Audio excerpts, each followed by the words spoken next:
Bro, ఈ app చూడు, 1,00,000 వరకు లిమిట్ ఇస్తున్నారంట. ఎవరి దగ్గర ఎగ్గొట్టావురా ఇంట్లో తెలియకుండా? రచ్చయ్యేలా చేసావు. ఇలాంటోడివి అనుకోలేదు. ఛీ, నువ్వు నాకు ఇక కాల్ చేయకు. డబ్బులు కట్టలేదంటే సోషల్ మీడియాలో పెట్టి నీ పరువు తీస్తా.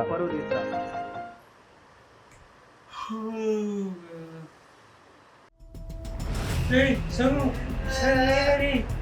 ఏయ్ సోము, సోము,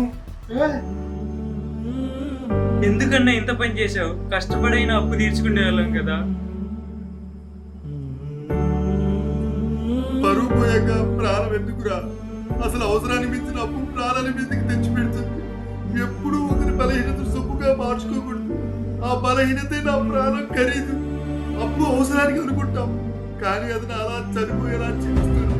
జీవితంలో నేను చేసిన తప్పు అప్పు చేయడం రా.